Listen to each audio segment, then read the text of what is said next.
কৃষ্ণায় বাসুদেবায় হরয়ে পরমাত্মনে প্রণত ক্লেশনাশায় গোবিন্দায় নমো নমঃ। ব্রজে প্রসিদ্ধম নবনীত চৌরম গোপাঙ্গনানাম দুর্কুল চৌরম অনেক জন্মার্জিত পাপ চৌরম চৌরাগ্রগণ্যম পুরুষম নমামি। সুধী ভক্তবৃন্দগণ, 17 মে 2026 খ্রিস্টাব্দ রবিবার অধিক জ্যৈষ্ঠ শুক্লপক্ষ প্রতিপদ হইতে আমাদের এই অধিক মাস আরম্ভ হবে। যদিও 16 তারিখে লাগবে, কিন্তু 16 তারিখে শনিবারে অমাবস্যা রাত্রে 1:51 পর্যন্ত আছে। 16 তারিখ তো এমনি চলে গেল, রাত্রে 12টার পরে তো 17 তারিখে চলে আসলো, এবং রাত্রিটা তো ঘুমিয়েই চলে যাচ্ছে। রাত্রে 1:51 পর্যন্ত অমাবস্যায় আছে। অমাবস্যা শেষ হবে তবে গিয়ে অধিক মাস আরম্ভ হবে। অতএব ঘুমের থেকে উঠেই অধিক মাসের নিয়ম শুরু হয়ে গেল। অধিক মাসের যা যা নিয়ম আমাদের পালন করার কথা, আমাদের 17 তারিখ থেকে সেই সমস্ত নিয়ম পালন করতে হবে। 16 তারিখে যদি কেউ চায় সংযম থাকতে পারে, সংকল্প মন্ত্র পাঠ করতে পারেন। আর 17 তারিখ থেকে আরম্ভ, মানে 17 মে 2026 খ্রিস্টাব্দ, অর্থাৎ বাংলা বললে 2রা জ্যৈষ্ঠ 1433 বঙ্গাব্দ। অধিক জ্যৈষ্ঠ মাস শুরু হয়ে গেল। অধিক জ্যৈষ্ঠ মাসের শুক্লপক্ষ প্রতিপদ থেকে আমাদের ব্রত আরম্ভ হল। পুরা 30 দিন ব্যাপী এই ব্রতটা আমাদের থাকবে, এবং নিবৃত্তি হবে কবে বলছেন? এর নিবৃত্তি হলো 15 জুন 2026 খ্রিস্টাব্দ সোমবার অমাবস্যা গিয়ে নিবৃত্তি হয়ে গেল। একই মাসে 2টি অমাবস্যা যদি হয় তাহলে তাকে পুরুষোত্তম মাস বলা হয়, বা অধিক মাস বলা হয়, বা মল মাস বলা হয়। এই বিষয়ে অনেক আগে আমরা অনেক কিছু আলোচনা করেছি। তাহলে প্রবৃত্তি হলো আমাদের 16 তারিখ রাত্রে, অর্থাৎ 17 তারিখ থেকে ধরেন 17 মে থেকে আরম্ভ হলো, আর 15 জুন 2026 খ্রিস্টাব্দ সোমবারে অমাবস্যা রাত 9টা পর্যন্ত আছে। সম্পূর্ণ দিনই থাকতে হবে, অর্থাৎ তার পরের দিন গিয়ে আপনি ব্রত ভাঙবেন। যারা পুরুষোত্তম মাসের ব্রত করবেন, পুরুষোত্তম মাস প্রবৃত্তি এবং নিবৃত্তি উভয় সম্পর্কে আলোচনা করলেন। এই পুরুষোত্তম মাসে যে যাহা নিয়ম করবেন সেই নিয়ম অনুসারে পালন করবেন, কারণ 1000 গুণ বেশি ফল পাওয়া যায় অন্যান্য মাস হইতে। বৈশাখ মাস, শ্রাবণ মাস, কার্তিক মাস, মাঘ মাস যে সমস্ত ব্রত আচরণ করে থাকেন মানুষ, এই পুরুষোত্তম মাসে ব্রত করলে তার থেকে 1000 গুণ বেশি ফল পাওয়া যায়। এই পুরুষোত্তম মাসে যদি কেউ একজন বৈষ্ণবকে সেবা দেয়, ভোজন দেয়, 1000 বৈষ্ণব সেবা দেওয়ার ফল পাবে। এই পুরুষোত্তম মাসে যদি কেউ একবার ভাগব সপ্তাহ দেয়, একটি ভাগব সপ্তাহ যজ্ঞ, তাহলে 1000টি ভাগব সপ্তাহ যজ্ঞ দেওয়ার ফল পাবেন।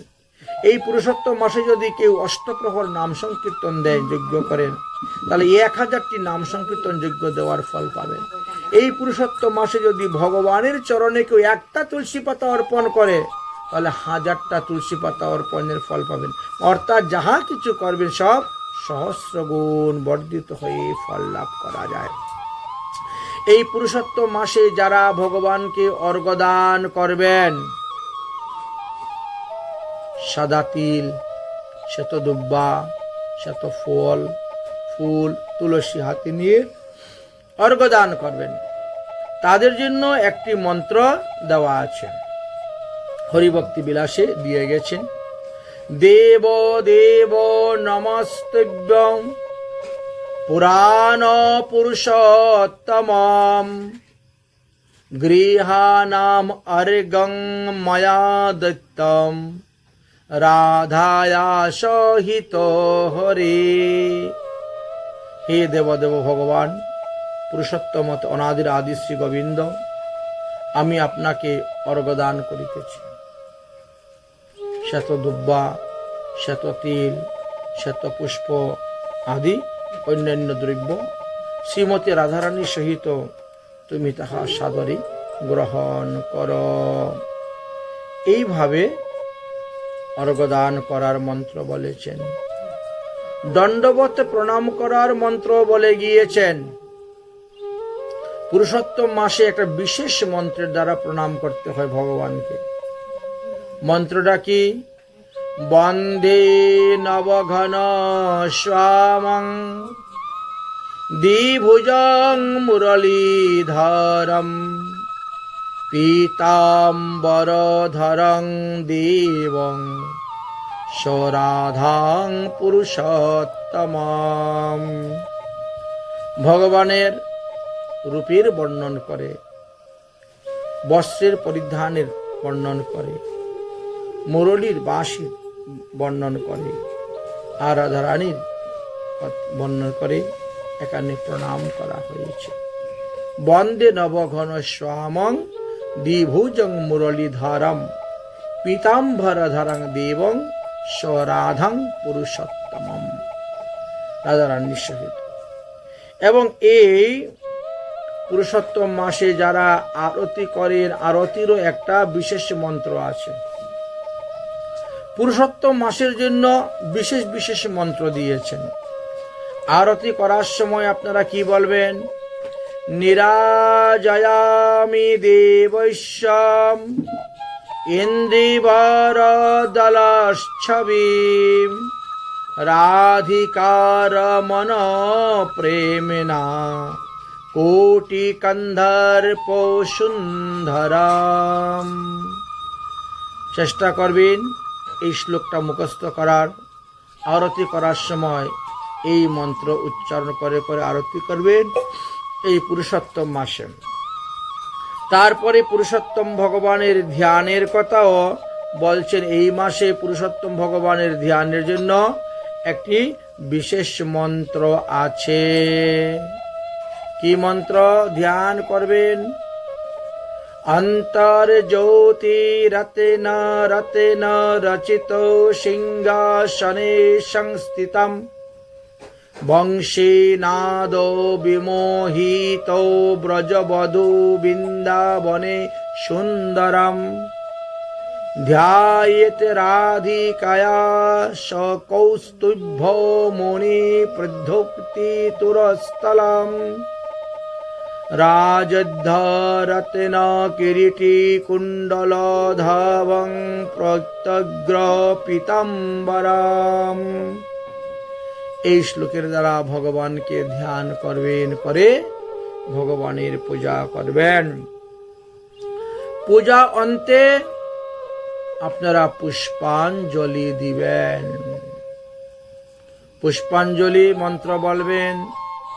নমো নবঘন শ্যামং পীতবাসো সমুচ্যুতম শ্রীবৎসল ভাসিতো তস্করং রাধিকায়া সহিতং হরিম। এইভাবে মন্ত্র উচ্চারণ করে আপনারা ভগবানকে পুষ্পাঞ্জলি অর্পণ করবেন। তারপরে যারা যারা সংকল্প মন্ত্র পাঠ করার ইচ্ছা তারা অবশ্যই সংকল্প মন্ত্র পাঠ করবেন। এখন কথা হলো এই পুরুষোত্তম মাসে আপনাদের কি করণীয়। বা আমাদের কি করণীয়, আমরা পুরুষোত্তম মাসে কি কি করব। 1 নম্বর, ভগবান শ্রীকৃষ্ণের উদ্দেশ্যে দীপদান করবেন। শুকনো তুলসী কাষ্ঠের ডাল নিয়ে আসবেন, তার মধ্যে তুলা, কার্পাস তুলা সুন্দর করে পেঁচাবেন, তারপরে উপরে ঘি দিবেন, কর্পূর দিবেন, দিয়ে ওই তুলসী কাষ্ঠের ডালটা দিয়ে আরতি করবেন। তাহলে 1 লক্ষ প্রদীপ দান করলে যে ফল পাওয়া যাবে, একটি তুলসী কাষ্ঠের ডাল যুক্ত সেই বাতি দিয়ে আরতি করলে সেই ফল লাভ করা যাবে। এটি হলো 1 নম্বর। 2 নম্বর, অধিক মাসে অধিক পরিমাণে হরিনাম জপ করিবেন, হরিনাম কীর্তন করিবেন। আপনি যদি 1 মালা জপ করেন তাহলে 1000 মালা জপের ফল পাচ্ছেন। এমন সুযোগ পাওয়া যায় না। এমন সুযোগ দেখো 3 বছর পর পর একবার আসে। হয়তো সামনের অধিক মাস পেতেও নাও পারি, তার আগেই মরে যেতে পারি, বলা তো যায় না, নিঃশ্বাসের তো বিশ্বাস নেই। তো এইবার যখন পেয়ে গেছেন অধিক মাস সামনে, তাহলে অধিক পরিমাণে হরিভজন করুন, হরিনাম করুন, হরি কীর্তন করুন, লাভ হবে। 2 নম্বর নিয়ম গেল। 3 নম্বর নিয়ম কি? প্রতিদিন ভাগবত পাঠ শ্রবণ করুন, বা আপনি নিজেও পড়তে পারেন, কীর্তন করুন। 4, প্রতিদিন শালগ্রাম শিলা বা গোবর্ধন শিলা গিরিধারীর অর্চন করুন, চরণে ফুল তুলসী অর্পণ করুন। 5 নম্বর নিয়ম, যারা গঙ্গার তটে অবস্থান করতেছেন তারা প্রতিদিন গঙ্গা স্নান করুন। যারা গঙ্গা হইতে অনতি দূরে আছেন তারা গঙ্গা গঙ্গা বলেও স্নান করবেন, আর না হলে গঙ্গা আদি তীর্থকে আহ্বান করে মন্ত্র স্নান করুন।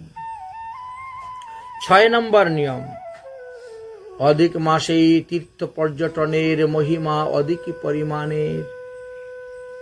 তাই শ্রীধাম, বৃন্দাবন, নবদ্বীপ, নীলাচল আদি সেই রকম তীর্থস্থান ভ্রমণ করতে যান, দর্শন করতে যান, পরিক্রমা করতে যান। যদি তাও না পারেন তাহলে 7 নম্বর নিয়ম, প্রতিদিন তুলসী দেবীকে জল দান করুন, তুলসীকে পরিক্রমা করুন, তুলসীর মহিমা কীর্তন করুন, তুলসীকে প্রণাম করুন, তথাপিও আপনার লাভ হবে। 8 নম্বর নিয়ম বলছেন তুলসী পরিক্রমা আর তীর্থ পরিক্রমা দুটার বিশেষ মহিমা। 9 নম্বর নিয়ম দিলেন গিরিরাজ পরিক্রমা, প্রতিদিন গিরিরাজ গোবর্ধন পরিক্রমা করুন। যদি এতে অসমর্থ হন তাহলে 10 নম্বর নিয়ম, প্রতিদিন রাধাকুণ্ড পরিক্রমা করুন। আচ্ছা, অনেকগুলি নিয়মের কথা আছে, যে কোনো একটা নিয়ম আপনি 1 মাস ব্যাপী পালন করে যান।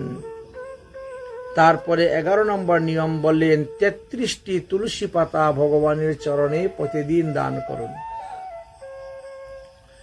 33টি ফুল, 12 নম্বর নিয়ম, 33টি ফুল প্রতিদিন ভগবানকে দান করুন।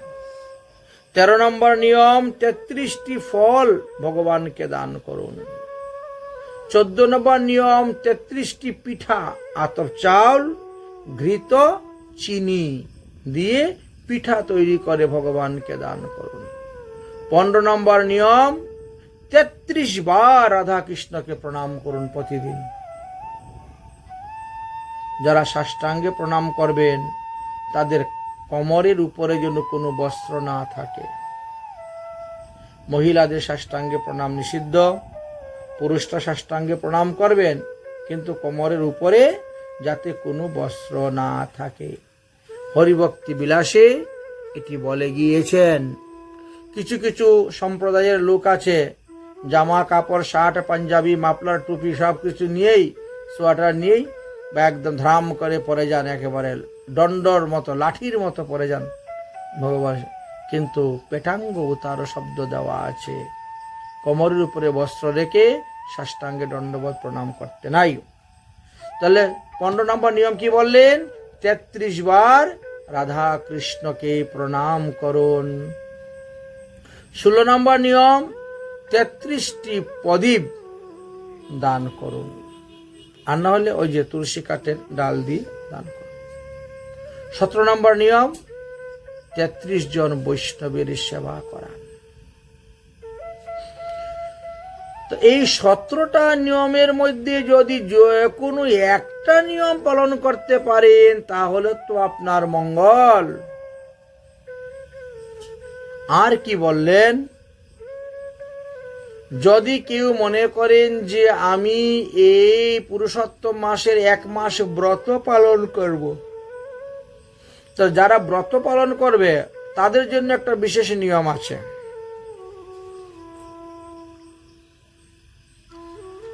নিয়ম কি?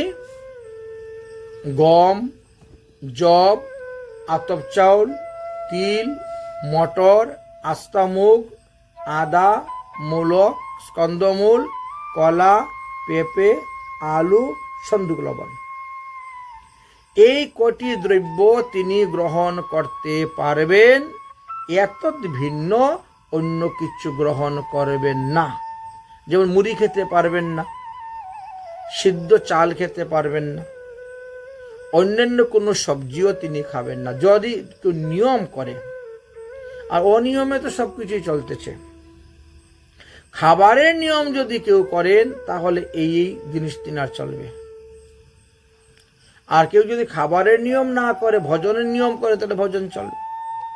আচ্ছা, খাবারে আরো কিছু আপনি গ্রহণ করতে পারবেন, যেমন দুধ, দই, ঘিত,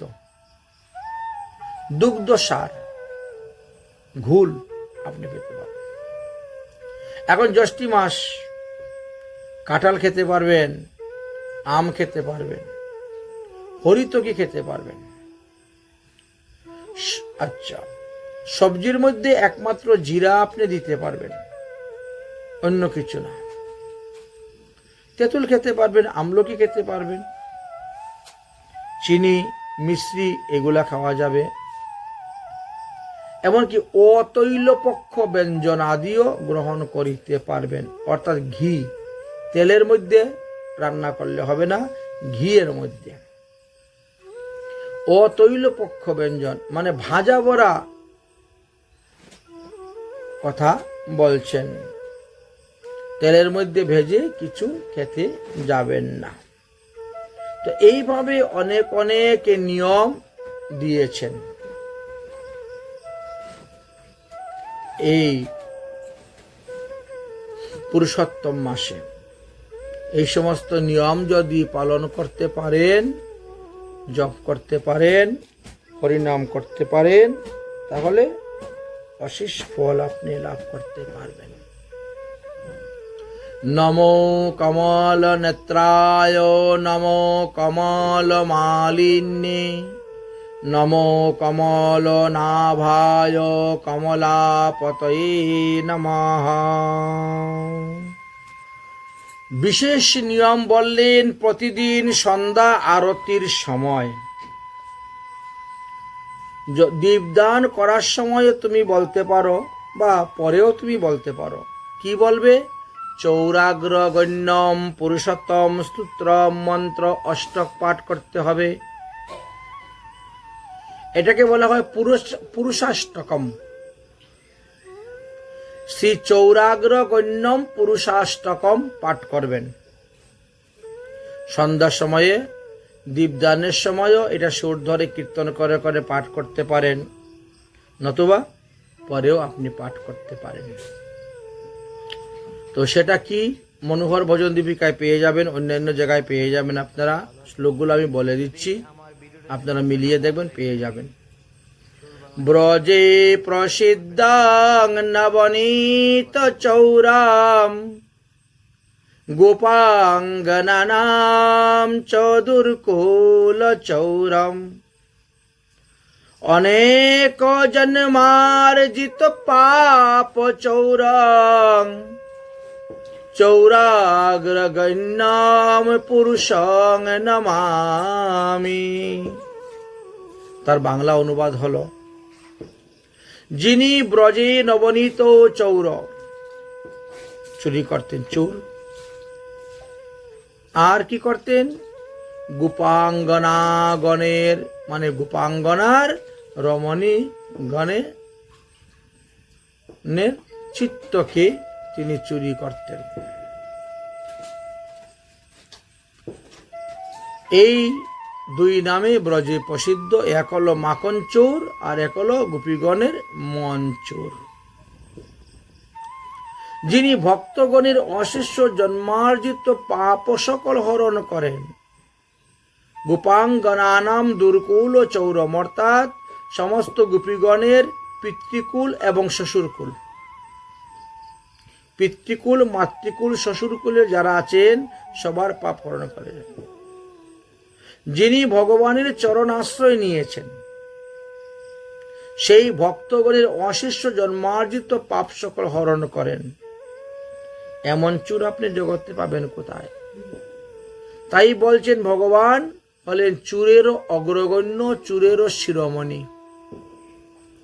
তিনি ভক্তদের পাপ তাপ অপরাধ সব চুরি করে নিয়ে যান।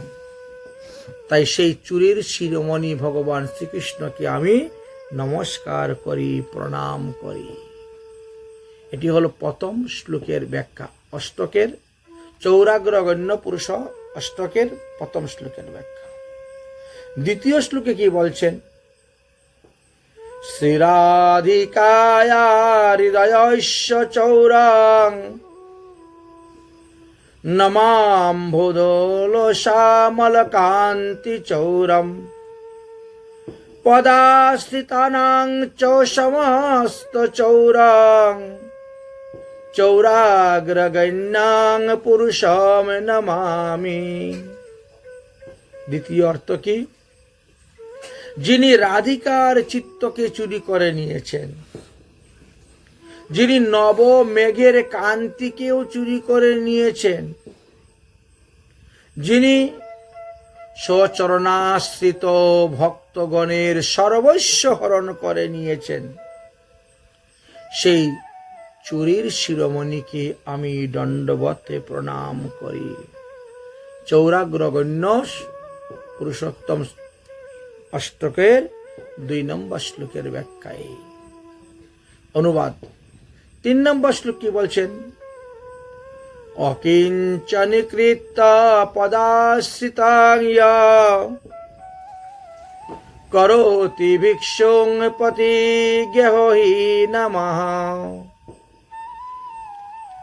কেনাপি ভূ বিষ্ণুশ্চ ইদ্রিগা দৃষ্টং শ্রুত্বা ন জগত্রয়োপি। অনুবাদটি হলো, যিনি স্বচরণাশ্রিত জনগণকে অকিঞ্চন করিয়াছেন, অর্থাৎ তাদের স্ত্রী পুত্র ধনাদি সর্বস্ব হরণ করিয়াছেন, তাহাদিগকে গৃহহীন করিয়াছেন, তাহাদিগকে পথের ভিখারি ভিক্ষুক করিয়াছেন, তাহার ন্যায় ভীষণ চোর জগতে আর দেখতে পাওয়া যায় না বা শুনতেও পাওয়া যায় না। তাই সেই চুরির অগ্রগণ্য শ্রী ভগবানকে আমি প্রণাম করি। এই হলো 3 নম্বর শ্লোক। আচ্ছা, এইরকম শ্লোকটা রচনা করেছেন কি? বললেন বল্লভাচার্য সম্প্রদায়ের প্রতিষ্ঠাতা যে বল্লভাচার্য, তিনি এই পুরুষাষ্টকম শ্লোকটা লিখিয়েছেন।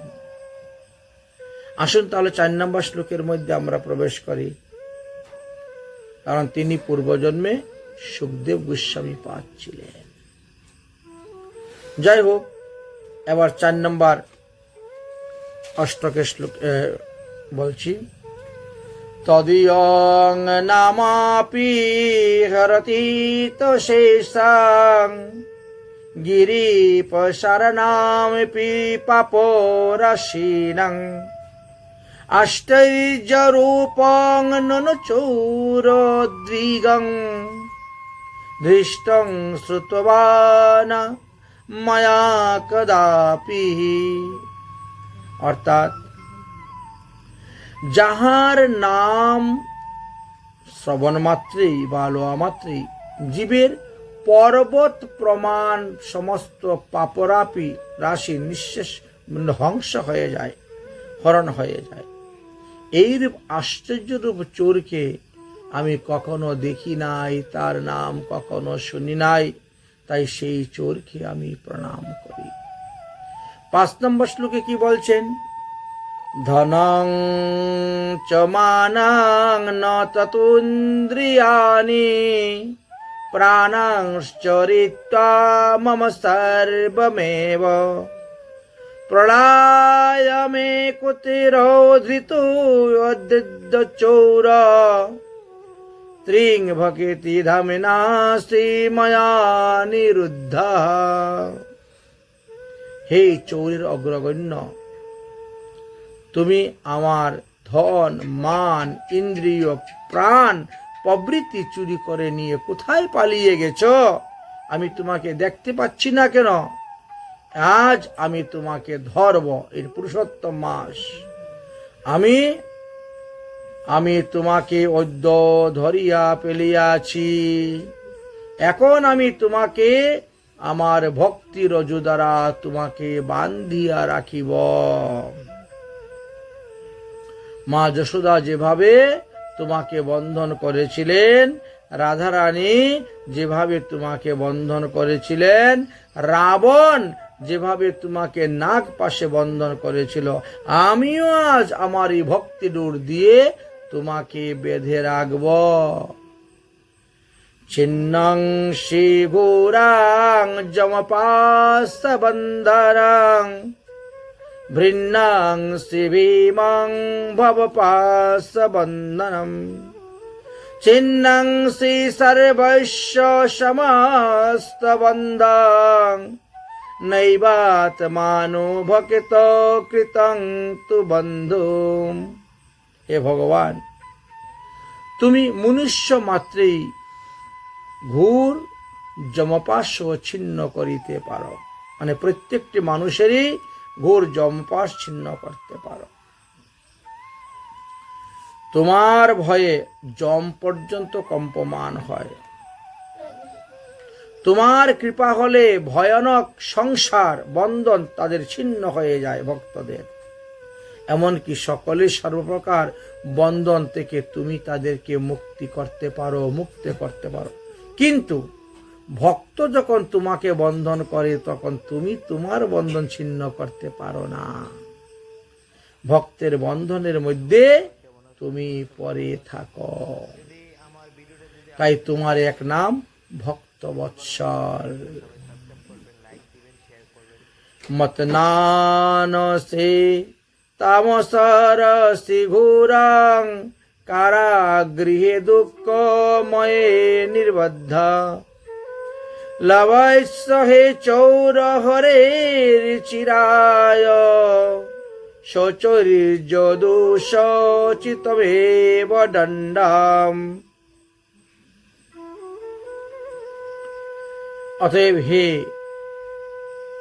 চোর রূপী শ্রী হরে, তুমি ঘোর তামস আচ্ছন্ন দুঃখময় কারাগার রূপ আমার হৃদয়ে চিরকালের জন্য নির্বন্ধ হইয়া থাকো। চৌর কার্যের উপযুক্ত দণ্ড আমি তোমাকে দিব আমার হৃদয়ের মধ্যে রেখে। 8 নম্বর কি বললেন?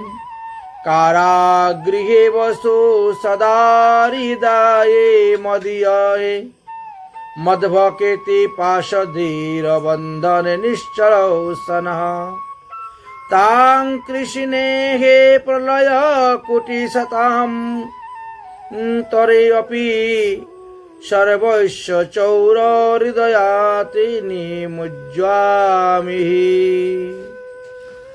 8 নম্বর শ্লোকের অনুবাদ হলো, ভক্ত বলতেছেন, তুমি আমার হৃদয়ে কারাগারে আমার ভক্তি পাশ দ্বারা ধীররূপে বদ্ধ হইয়া সর্বদা নিশ্চল ভাবে তুমি অবস্থান করো। অর্থাৎ যিনি এই শ্লোক রচনা করেছেন বল্লভাচার্য, তিনি ভগবানকে বলতেছেন, হে কৃষ্ণ, হে আমার সর্বস্ব চোর, তুমি আমার ধন সম্পত্তি ছেলে মেয়ে সবকিছু চুরি করে নিয়ে গেছো। শত কোটি কল্প অবসানে আমারই হৃদয় কারাগার হইতে তোমাকে মুক্ত করিব না, তুমি সর্বদা আমার হৃদয় কারাগারে অবস্থান করো। ইতি বল্লভাচার্য বিরচিতম শ্রী চৌরাগ্রগণ্যম শ্লোক সম্পূর্ণম। এইভাবে যারা ভগবানের চরণে আত্মসমর্পণ করে দিতে পেরেছেন, তার পূর্ব পর আদি সমস্ত পাপের নাশ হয়ে যায়। আত্মসমর্পণটাই হলো শ্রেয়। অহম ভগবত অংশসু অস্মিন সদা দাসোऽস্মিন সর্বথা তৎকৃপা প্রেক্ষৈকো নিত্যম ইত্তা আত্মানং সমর্পয়েৎ ইতি আত্মানং সমর্পয়েৎ। হে ভগবান, আমি তোমার দাসানুদাসের দাস, আমি তোমার কৃপার অপেক্ষায় সর্বদা বসে আছি। আমি আমার বলতে যা কিছু আছে সব তোমার চরণে অর্পণ করে দিলাম। তুমি আমাকে তোমার দাস বানিয়ে তোমার চরণে রেখে দাও। এইভাবে যারা ভগবানের চরণে আত্মসমর্পণ করে দিয়েছেন, তাদের পূর্ব পর উভয়ই সমস্ত পাপ শেষ হয়ে যায়। তদীয়ম বস্তু গোবিন্দম তুভ্যম এবম সমর্পয়েৎ তেন তদেবং গ্রাণিকামলে রতিং মে যশ্চ শাসিতম। হে গোবিন্দ, আপনারই সমস্ত বস্তু আপনাকে অর্পণ করিতেছি, আর আপনার কাছে প্রার্থনা করতেছি, নিবেদন রইল যেন আপনার শ্রী পাদপদ্ম শাশ্বত রতি ভক্তি আমার লাভ হয়। এত ভিন্ন আমি আর অন্য কিছু আপনার কাছে চাই না। তাহলে আমরা অতি সংক্ষেপে পুরুষোত্তম মাসে আপনারা কি কি করবেন ইত্যাদি কথা বললাম, করণীয়গুলা। এবার অকরণীয় কি ত্যাগ কি বলছেন, এই পুরুষোত্তম মাসে নিশা জাতীয় কোন দ্রব্যাদি গ্রহণ করবেন না। যত নিশা জাতীয় দ্রব্য ত্যাগ করতে পারবেন ততই লাভ। যত পাপ কর্ম থেকে বিরত থাকতে পারবেন ততই লাভ। কেননা পুণ্যকর্ম করলে যেমন সহস্র গুণ বেশি পাচ্ছেন, পাপটা তো সহস্র গুণ বেশি হবে। এই জন্য বিচার করে, হিসাব করে, নিকাশ করে আপনারা চলুন, কাজ করুন, এতে আপনাদের মঙ্গল হইবে। এমন সুন্দর দিন আর পাওয়া যাবে না, এমন সুন্দর মাস এত সহজে পাওয়া যায় না, যে মাসটাকে ভগবান স্বয়ং নিজে গ্রহণ করে নিয়েছেন, নিজের নাম অনুসারে যাকে পুরুষোত্তম মাস দিয়েছেন।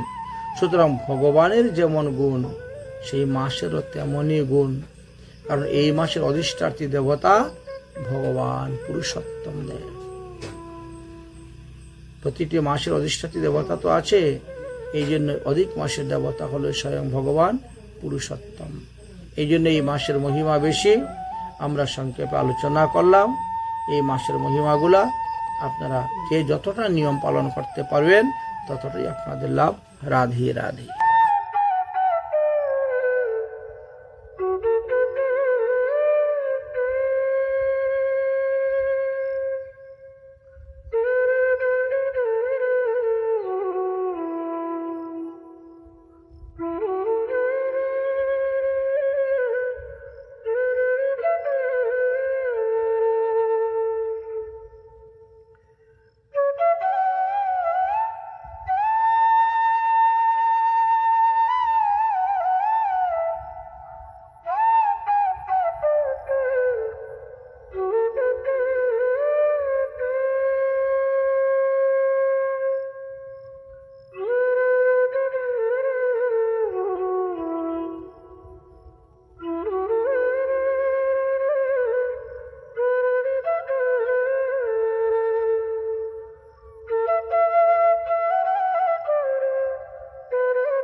সবাই কেমন আছেন? আশা করি সকলে ভালো আছেন।